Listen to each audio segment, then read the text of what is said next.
Good morning, YouTube. I just want to do a quick update to my last video.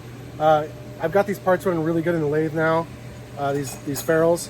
So I wanted to do a quick update on a couple things I figured out in Fusion 360. So let's get into it. Okay guys, so I'm looking at the program again here in Fusion. And so one of the big problems I had in the last video is having my Z-axis go all the way home where it was an unsafe tool change position for with the B-axis in its work position. So if we go into the post here, I'm actually an idiot and I wasn't understanding this safe retracts and home positioning section.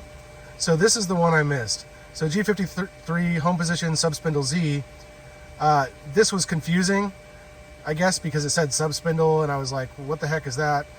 So all I had was these two numbers populated. So I have my subspindle work position and my home Z position. But what this is, if you hover over it, it's a G53 Z-axis home position when secondary spindle is active. So it was a little hard to understand, I guess, for me, maybe just because I'm dumb.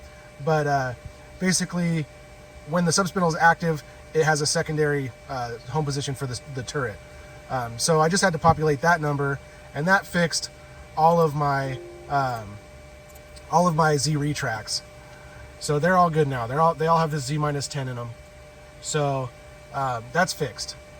However, I was still having the issues with, there's still a few issues I have to fix. So there's this subspindle routine, clamps the primary chuck again. I still have to get rid of that. So there's a few clamp and unclamp scenarios that I have to change because the logic's, it doesn't give you control over the logic in the post. And then that secondary subspindle routine, it gets all sorts of confused.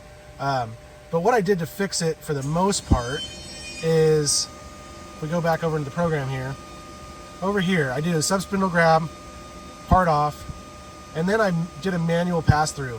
And this manual pass-through, if we edit it, sorry, the air compressor's running, is basically the whole synchronization subspindle return copied from the top program. So I took out that tool path for the subspindle return and I replaced it with a manual program. So that gets me very close to not having to edit the program, but there are still a couple things here. So let me show you. Oh, also I wanted to show you guys the post here.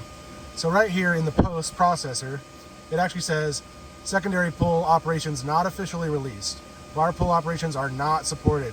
So they're obviously still working on doing the secondary spindle routines, and they've got notes in the post about it. So it's definitely not there yet. They're definitely working on it. But anyway, so a couple of things I have to change here is, for some reason, I still have to force that G15 in here to turn off the mirror image before it goes into the subspindle grab, or else it alarms out going the wrong direction. So I still have that forced in there in my previous note for my clear chips, my pass-through. And then right here, for some reason it does a P500 M4 instead of an M144. Oops. So basically what it was doing was it was starting up the main spindle.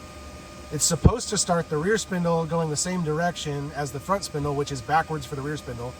But it was just doing an M4, so it was just reversing the main spindle, and then it was trying to synchronize, and sometimes it would alarm out, and sometimes it would just run the spindle backwards and then have to reverse before the part off.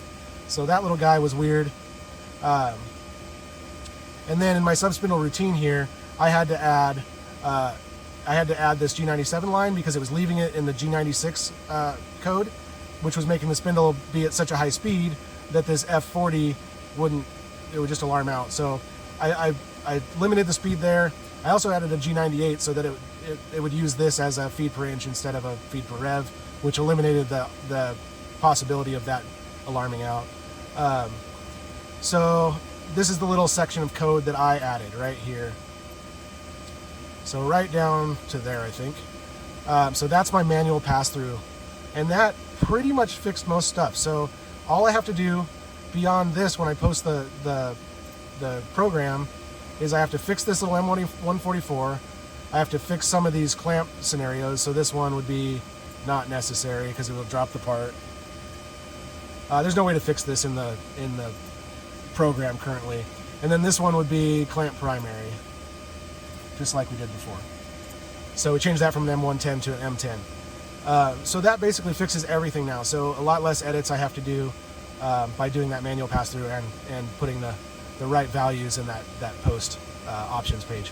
So I just wanted to update you guys. I am still getting used to Fusion 360, so you know, I'm learning. If you guys have any tips or pointers or see something I'm doing that's dumb, please point them out. I'm trying to kind of fast track myself into this software. So yeah, so anyway, just wanted to update you guys. Hopefully that helps some of you. Like, subscribe. I'll see you guys in the next one.